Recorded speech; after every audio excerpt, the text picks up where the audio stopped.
नमस्कार मेरे प्यारे साथियों, डेली करंट अफेयर्स में आप सभी का स्वागत है। डेली करंट अफेयर्स की क्लास में आपको 15 क्वेश्चन करंट अफेयर्स के मिलेंगे जो आपकी प्रत्येक प्रतियोगी परीक्षा के लिए अति महत्वपूर्ण है। तो आप इस क्लास को अवश्य लें।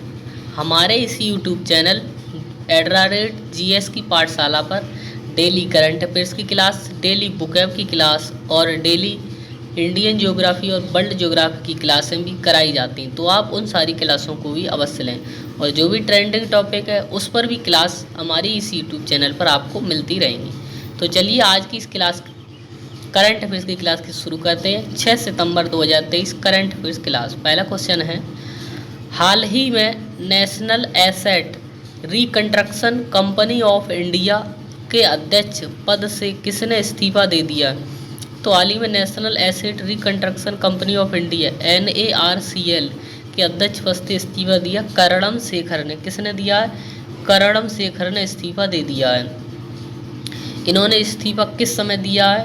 इन्होंने इस्तीफा दिया है, कंपनी का विलय हुआ है, इसमें IDRCL कंपनी का विलय हुआ, उस वक्त इन्होंने इसमें इस्तीफा दिया है। उस कंपनी है भारत ऋण समाधान कंपनी लिमिटेड। भारत ऋण समाधान कंपनी लिमिटेड का national asset reconstruction company of India में विलय के लिए प्रस्ताव आया था। उसके बाद से इन्होंने प्रस्ताव स्वीकार कर लिया कि उसके बाद से इन्होंने इस्तीफा दे दिया। तो भारत ऋण समाधान कंपनी लिमिटेड IDRCL के साथ विलय के प्रस्ताव के बाद इन्होंने इस्तीफा दे दिया। ठीक है, इसका विलय का उद्देश्य क्या है? इसका उद्देश्य व्यवसाय के अवसरों को अनुकूलित करने और समेकन के माध्यम से लागत को कम करना, ये इसका उद्देश्य था। इसके लिए इन्होंने इसके विलय किया है। अब हम बात कर लेते हैं NARCL। NARCL के MD कौन है? N सुंदरन। कौन है? MD कौन है? M सुंदरन है और ये थे अध्यक्ष। ठीक है, और अगला है भारत ऋण समाधान कंपनी लिमिटेड के CEO कौन है? अविनाश कुलकर्णी। कौन है? अविनाश कुलकर्णी हैं। और भारत ऋण समाधान कंपनी लिमिटेड के निदेशक कौन है? दिवाकर गुप्ता। निदेशक हैं दिवाकर गुप्ता। अगला क्वेश्चन है, हाल ही में नवरत्न रक्षा PSU भारत इलेक्ट्रॉनिक्स लिमिटेड ने किसके साथ समझौते पर हस्ताक्षर किए हैं? तो हाल ही में नवरत्न रक्षा PSU भारत इलेक्ट्रॉनिक्स लिमिटेड ने इजराइल एरोस्पेस इंडस्ट्रीज के साथ समझौता किया है। IAI इजराइल एरोस्पेस इंडस्ट्रीज के साथ इन्होंने समझौता किया है। ये इजराइल की ये भी एक रक्षा कंपनी है। इनका ये समझौता करने का उद्देश्य क्या है? इनका समझौता करने का उद्देश्य है शॉर्ट रेंज एयर डिफेंस के क्षेत्र में भारत की आवश्यकताओं को संबोधित करने में सहयोग बढ़ाना। ठीक है, तो शॉर्ट रेंज एयर डिफेंस के क्षेत्र में भारत की आवश्यकताओं को संबोधित करने में या संशोधित करने में सहयोग बढ़ाना, ये इसका उद्देश्य है। ठीक है, अब हम बात करते हैं बेल की, यानी कि नवरत्न रक्षा PSU भारत इलेक्ट्रॉनिक्स लिमिटेड। तो इसके MD BEL के MD और CEO कौन है? Bhanu Prakash Srivastava. MD and CEO Bhanu Prakash Srivastava हैं। ठीक है, भारत इलेक्ट्रॉनिक्स लिमिटेड की, और इसकी स्थापना कब हुई? इसकी स्थापना हुई 1954 में। भारत इलेक्ट्रॉनिक्स लिमिटेड की स्थापना 1954 में हुई। MD and CEO Bhanu Prakash Srivastava. अब हम बात करते हैं इजराइल एरोस्पेस इंडस्ट्रीज की। तो इजराइल एरोस्पेस इंडस्ट्रीज के MD एंड CEO हैं श्री बोअज लेवी। क्या नाम है? Shri Boaz Levi. और इस कंपनी की स्थापना कब हुई? 1953 में। कब हुई? 1953 में। ठीक है, अगला क्वेश्चन है, चंद्रयान 3 के काउंटडाउन को आवाज देने वाली इसरो की वैज्ञानिक का हुआ निधन। तो चंद्रयान 3 के काउंटडाउन को आवाज देने वाली इसरो जिनका निधन हो गया, उनका नाम है N बलारमथी। क्या नाम है? N बलारमथी इनका नाम है। 64 वर्ष की उम्र में इनका निधन हो गया और इनका निधन हार्ट अटैक से हुआ है। किससे? हार्ट अटैक से इनका निधन चेन्नई में हो गया है, चेन्नई तमिलनाडु में। और ये तमिलनाडु के अरियालूर की रहने वाली हैं। इनका जन्म कहाँ हुआ था? तमिलनाडु के अरियालूर में हुआ था। चेन्नई में इनका निधन हो गया हार्ट अटैक की वजह से। ठीक है, अगला क्वेश्चन है, हाल ही में हार्ले क्विन इक्थियोसिस नामक दुर्लभ आनुवंशिक बीमारी से ग्रसित बच्चे का जन्म कहाँ हुआ है? तो एक दुर्लभ बीमारी है, मतलब ये काफ़ी कम ही बच्चों में पाई जाती है। हार्लेक्विन इक्थियोसिस नामक दुर्लभ आनुवंशिक बीमारी से ग्रसित बच्चे का जन्म कहाँ हुआ? पूर्णिया बिहार में हुआ है। कहाँ हुआ है? पूर्णिया बिहार में हुआ और बाद में इस बच्चे की मौत हो गई। ये हार्निया इक्थियोसिस क्या होता है? ये होता है 3 लाख में से एक बच्चे में ये बीमारी होती है। 3 लाख बच्चों का जन्म होता है तो उसमें से लगभग एक बच्चे को ये बीमारी हो जाती है। इस रोग में क्या होता है? इस रोग में शरीर में जो तेल ग्रंथियां बनाने वाली ग्रंथियां होती हैं शरीर में, इस रोग में शरीर में तेल बनाने वाली जो ग्रंथियां होती हैं वो नहीं होती हैं। इस रोग में शरीर में तेल बनाने की ग्रंथियां नहीं होने के कारण स्किन फटने लगती है। क्या होती है? तेल ग्रंथियां नहीं होती तो उसके कारण पूरे शरीर की जो स्किन है, त्वचा है, वो फटने लगती है और उससे क्या है, बहुत ज़्यादा परेशानी होती है और बच्चे की मौत भी हो जाती है। तो इस बच्चे की मौत हो गई थी। ठीक है, अगला क्वेश्चन है, ओमिक्रॉन स्ट्रेन का अत्यधिक उत्परिवर्तित वेरिएंट कौन सा है जो हाल ही में कई देशों में पाया गया? तो ओमिक्रॉन स्ट्रेन यानी कि कोरोना का उत्परिवर्तित वेरिएंट, उसका नाम है पिरोला। क्या नाम है? पिरोला नाम है। B.A.2.86 इसका ये नाम दिया गया है इस वेरिएंट का। तो ये दोनों इसी के नाम है। ओमिक्रॉन स्ट्रेन का ये अत्यधिक उत्परिवर्तित वेरिएंट और ये चीन और यूएसए में अभी ये पाया गया है, ये वेरिएंट कोरोना का। तो ये भी काफ़ी उत्परिवर्तित वेरिएंट और ख़तरनाक भी है। ठीक है, अगला क्वेश्चन है, हाल ही में विश्व का पहला पोर्टेबल अस्पताल आरोग्य मैत्री क्यूब कहाँ लॉन्च किया गया? तो विश्व का पहला पोर्टेबल अस्पताल आरोग्य मैत्री क्यूब कहाँ लॉन्च किया गया? गांधीनगर गुजरात में लॉन्च किया गया। कहाँ पर? गांधीनगर गुजरात में लॉन्च किया गया और गांधीनगर ही गुजरात की राजधानी है।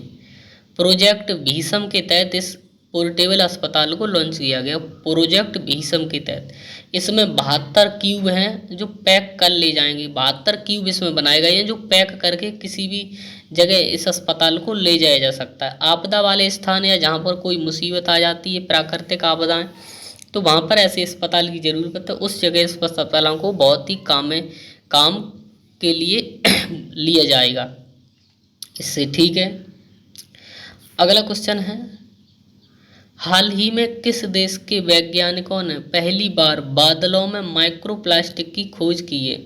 तो हाल ही में जापान के वैज्ञानिकों ने बादलों में क्या है, माइक्रोप्लास्टिक के जो कण होते हैं उसकी खोज की है। माइक्रोप्लास्टिक हम किसे कहते हैं? माइक्रोप्लास्टिक हम कहते हैं 5 मिलीमीटर से कम आकार के जो कण होते हैं प्लास्टिक के, 5 मिलीमीटर से कम आकार वाले कणों को माइक्रोप्लास्टिक कहते हैं। तो ये बादलों में पाए हैं और ये हानिकारक है। ये मानव और पर्यावरण के लिए कैसे ये कण हानिकारक है, इससे सांस लेने में दिक्कत होगी और भी कई बीमारियां जो इससे पैदा होंगी। तो ये वैज्ञानिक, जापान के वैज्ञानिकों ने ये बादलों में माइक्रोप्लास्टिक की खोज की है। ठीक है, अगला क्वेश्चन है, हाल ही में दुनिया के सबसे ऊंचे लैंडमार्क साइन का गिनीज वर्ल्ड रिकॉर्ड बनाने वाले हट्टा साइन कहाँ स्थित? तो हट्टा साइन स्थित है दुबई में। कहाँ पर स्थित? दुबई में, यूएई में, यूनाइटेड स्टेट्स ऑफ अमीरात में, हाजरा पर्वत पर स्थित है। ये कहाँ पर? हाजर पर्वत पर स्थित है। ठीक है, अगला क्वेश्चन है, हाल ही में किस राज्य में श्री राम राजा लोक की आधारशिला रखी गई है? तो श्री राम राजा लोक की आधारशिला रखी गई मध्य प्रदेश में रखी गई। मध्य प्रदेश के निवाड़ी में रखी गई है और इसकी मध्य प्रदेश के निवाड़ी में रखी गई। इसकी लागत कितनी आएगी? 81 करोड़ रुपए। 81 करोड़ रुपए इसकी लागत आएगी। और हनुमान लोक भी मध्य प्रदेश के छिंदवाड़ा में है। हनुमान लोक कहाँ है? मध्य प्रदेश के छिंदवाड़ा में। देवी लोक कहाँ है? सलकनपुर सीहोर में। देवी लोक कहाँ है? सलकनपुर सीहोर में। मध्य प्रदेश के मुख्यमंत्री शिवराज सिंह चौहान। मध्य प्रदेश की राजधानी भोपाल। ठीक है, अगला क्वेश्चन है, हाल ही में किसने अपना नवीनतम innovation card sound box launch किया है? तो हाल ही में अपना नवीनतम innovation card sound box launch किया पेटीएम ने लॉन्च किया। किसने? पेटीएम ने लॉन्च किया है। अगला क्वेश्चन है, कोकबरोक भाषा चर्चा में क्यों है? यह किस राज्य की भाषा है? तो कोकबरोक भाषा चर्चा में क्यों और किस राज्य की भाषा है? ये त्रिपुरा राज्य की भाषा है। कहाँ की? त्रिपुरा राज्य की ये भाषा। ये चर्चा में क्यों है? ये चर्चा में है 56 संगठनों का एक गठबंधन बना है जिसका नाम है रोमन स्क्रिप्ट फॉर कोकबरोक चोबा। भाषा को ये क्या कर रही है? रोमन लिपि को अपनाने की मांग कर रहे हैं। इस भाषा के लिए रोमन लिपि को अपनाने के लिए ये लोग आंदोलन कर रहे हैं और सड़कों पर काफ़ी बड़ी संख्या में लोगों ने आंदोलन को उग्र करने की धमकी भी दी है। तो ये लोग इस भाषा को रोमन लिपि को अपनाने की मांग कर रहे हैं। ठीक है, ये कोकबरोक भाषा वहाँ के मूल निवासी हैं जो उनकी ये भाषा है, मूल भाषा है ये। ठीक है, अगला क्वेश्चन है, हाल ही में कौन सा देश अपने संविधान में देश के मूल निवासियों को मान्यता देने के लिए जनमत संग्रह कराने जा रहा है? तो कौन सा देश अपने संविधान में देश के मूल निवासियों को मान्यता देने के लिए जनमत संग्रह कराने जा रहा है? ऑस्ट्रेलिया जनमत संग्रह कराने जा रहा है। कौन? ऑस्ट्रेलिया जनमत संग्रह कराने जा रहा है। और मालाबार युद्ध अभ्यास का 27वां संस्करण का आयोजन कहाँ होगा? ऑस्ट्रेलिया में ही किया जाएगा। मालाबार युद्ध अभ्यास का आयोजन ऑस्ट्रेलिया में किया जाएगा। अगला क्वेश्चन है, हाल ही में किसे डॉक्टर बीजी पटेल मेमोरियल अवार्ड 2023 से सम्मानित किया गया है? तो हाल ही में डॉक्टर बीजी पटेल मेमोरियल अवार्ड 2023 से सम्मानित किया गया सत्यजीत मजूमदार को। किसे? सत्यजीत मजूमदार को सम्मानित किया गया। ये एक प्रोफेसर हैं और ये कहाँ पर प्रोफेसर है? ये प्रोफेसर है Tata institute of social sciences के school of management and labour studies के ये डीन हैं और वहीं पर ये प्रोफेसर हैं Tata institute of social sciences में। इन्हें इस अवार्ड के तहत 1 लाख रुपए और प्रमाण पत्र दिया गया है। इन्होंने क्या काम किया? इस किस काम के लिए इन्हें ये पुरस्कार मिला? इन्होंने उद्यमिता को बढ़ावा दिया और मजबूत करने में उनके काम के लिए इन्हें उद्यमिता को बढ़ावा देने के लिए और एक मजबूत उद्यमिता को काम करने में उनके काम के लिए उन्हें ये पुरस्कार दिया गया है। हाल ही में आसियान शिखर सम्मेलन का 43वां संस्करण कहाँ आयोजित किया जा रहा है? तो आसियान शिखर सम्मेलन का 43वां संस्करण कहाँ आयोजित किया जाता है? जकार्ता इंडोनेशिया में।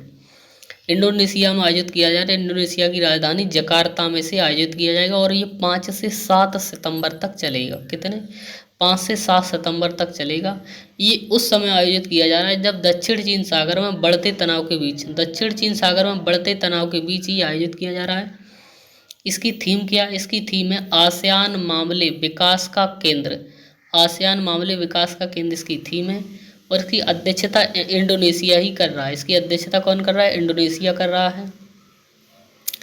अब हम बात करें आसियान की, तो आसियान की स्थापना हुई 8 अगस्त 1967 में। कब स्थापना हुई? 8 अगस्त 1967 में बैंकॉक थाईलैंड में इसकी स्थापना हुई। आसियान की फुल फॉर्म है दक्षिण पूर्व एशियाई राष्ट्र संघ। आसियान की फुल फॉर्म दक्षिण पूर्व एशियाई राष्ट्र संघ। अगला और अंतिम क्वेश्चन इस क्लास का है, हाल ही में किसे नए नागरिक उड्डयन सचिव के रूप में नियुक्त किया गया? तो नए नागरिक उड्डयन सचिव के रूप में नियुक्त किया गया बी बुअल नाम को नियुक्त किया गया है। पीआईबी के प्रबंध महानिदेशक बने मनीष देसाई बने और खान मंत्रालय के नए सचिव बने बीएल कांथा बने हैं। तो डेली करंट अफेयर्स की 15 क्वेश्चन की करंट अफेयर्स की क्लास यहीं पर समाप्त होती है। अगर आपको ये वीडियो अच्छा लगा है और हेल्पफुल लगा है तो आप इस वीडियो को लाइक करें, चैनल को सब्सक्राइब करें। धन्यवाद।